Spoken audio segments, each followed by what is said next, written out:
अस्सलाम वालेकुम दोस्तों, मैं हूं शुएब रेहान और आप देख रहे हैं रोज सोल्यूशन यूट्यूब चैनल। तो लास्ट टाइम हमने ये वेब पेज एक बनाया था सिंपल सा यूजिंग डिव। तो आज हम उससे आगे देखते हैं।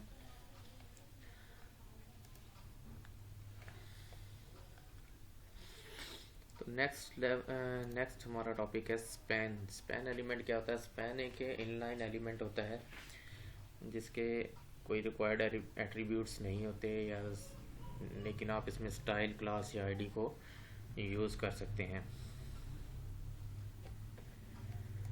और ये जो स्पैन एलिमेंट होता है ये सिर्फ एक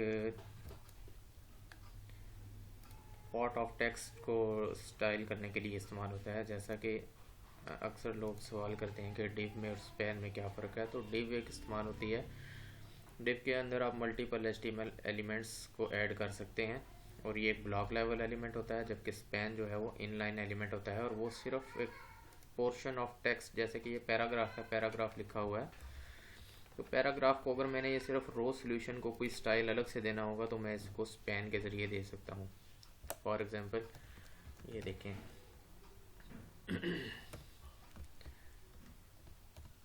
ये स्पैन लिखा मैंने, इसकी एक मैं क्लास डाल देता हूँ इसके साथ रेड की, ठीक है। तो इसको हम अपनी CSS में एक क्लास हम रेड ऐड कर लेते हैं। क्लास जो है वो डॉट से स्टार्ट होती है CSS में, और उस क्लास का नेम आगे लिखते हैं और उसको हम कलर दे देते हैं रेड। तो अभी ये जो हमारा रो सोल्यूशन लिखा हुआ है, ये देखें, ये हमारा रेड हो जाएगा। तो इस तरह से ये स्पैन का सिर्फ पर्पज़ होता है कि आप पोर्शन ऑफ टेक्स्ट को आप स्टाइल कर सकते हैं यूजिंग स्पैन एलिमेंट।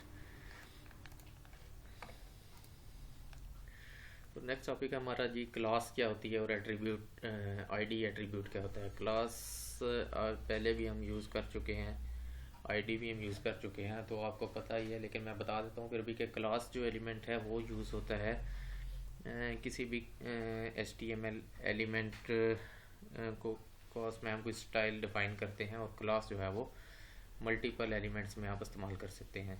एक क्लास आप डिफ़ाइन करते हैं, जैसा कि अभी हमने ये रेड क्लास एक डिफ़ाइन की, तो आप इसको यहाँ जितने चाहें एलिमेंट्स में यूज़ कर सकते हैं।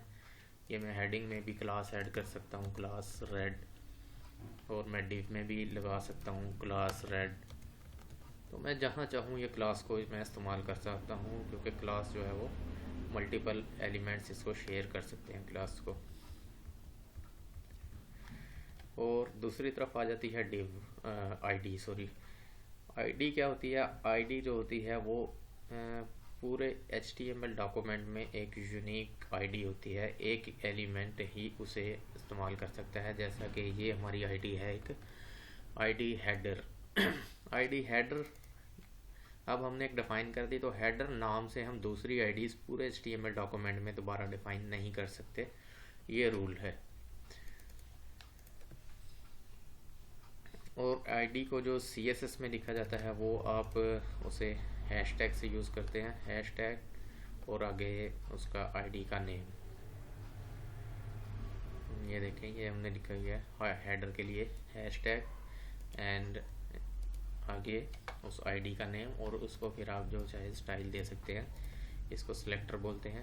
आप इसको हेडर को सिलेक्ट करते हैं और उसका स्टाइल दे देते हैं। और आईडी को हम जावास्क्रिप्ट में यूज़ करते हैं, तो वो हम जब जावास्क्रिप्ट स्टार्ट करेंगे तो फिर देखेंगे। फ़िलहाल अभी आप HTML और CSS को ही देख रहे हैं, तो यहाँ तक ठीक है। इसको मज़ीद हम जो है जावास्क्रिप्ट जब स्टार्ट करेंगे फिर देखेंगे। दूसरा है जी हमारा HTML बुकमार्क। आईडी को आप जो है बुकमार्क के तौर पर भी इस्तेमाल कर सकते हैं। अक्सर आपने वेब पेजेस पर देखा होगा कि वेब पेज के बॉटम में एक लिंक होता है गो टू टॉप। टॉप पर आप उस पर क्लिक करते हैं तो वो आपको टॉप पर ले जाता है। तो इसी तरह आप उसको बुकमार्क बोलते हैं, इस तरह आप डिफ़ाइन कर सकते हैं। जैसे कि ये हमारी आईडी है टॉप मेन्यू की, तो टॉप मेन्यू एक आईडी है, इसको अगर बुक मार्क के तौर पर इस्तेमाल करना चाहें तो हम बॉटम में एक लिंक इसी तरह ऐड करते हैं।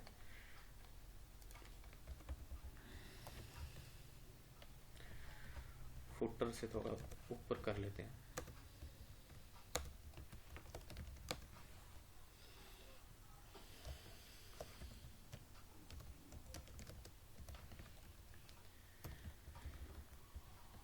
तो इसका जो अब हमने लिंक देना है वो हमने कोई यूआरएल नहीं देना, बल्कि हम उसकी आईडी दे देते हैं इसमें, ये टॉप मेन्यू की।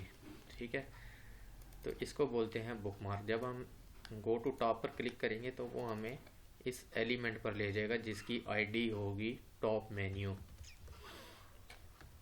तो इसको मैं दिखाता हूँ आपको, ये देखें, ये हमारा आ रहा है वो लिंक, इस पर मैं क्लिक करता हूँ तो ये देखें मुझे वो टॉप पर ले गया, ये देखें।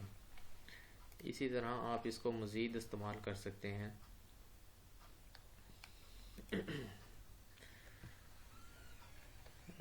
ये देखते हैं इसको हम यहाँ पर,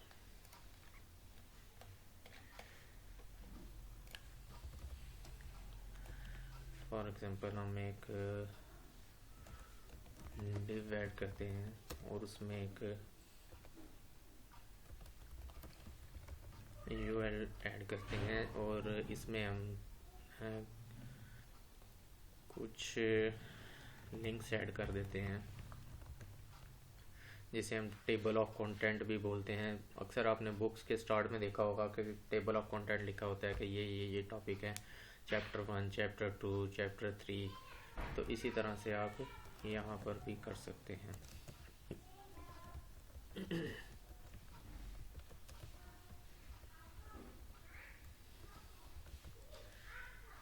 यहाँ हम कह लेते हैं जी para 1,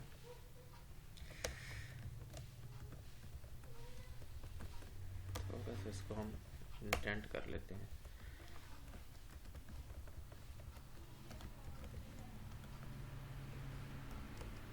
paragraph 1, paragraph 2, paragraph 3, paragraph 4। ठीक है, 2, 3, 4। और इसी तरह से आप इनकी आईडीज भी चेंज कर दें, 2, 3, 4। ठीक हो गया जी, ये एक हमारा हो गया। और इसमें हम अब अपने पैराग्राफ आप डिफाइन कर लेते हैं।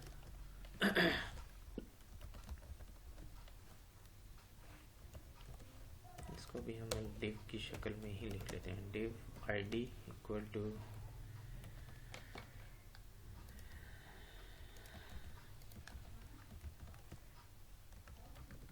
पैरा 1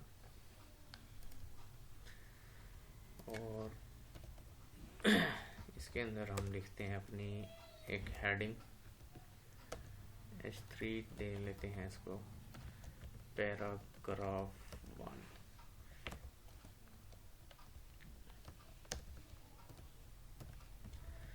और इसमें आप कुछ भी अपने पास से टेक्स्ट लिख सकते हैं।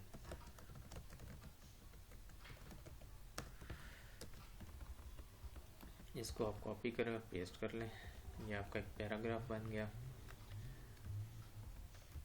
ठीक है, इस टिप को अब आप कॉपी करें और पेस्ट करें एक और बार, ये आपका पैराग्राफ 2 हो गया।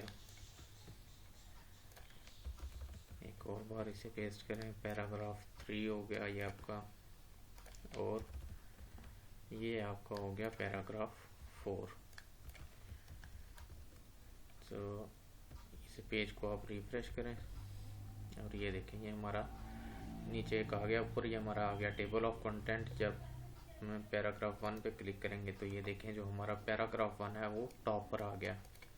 अभी हम अगर पैराग्राफ 2 पे क्लिक करते हैं तो पैराग्राफ 2 हमारा सिलेक्ट हो गया।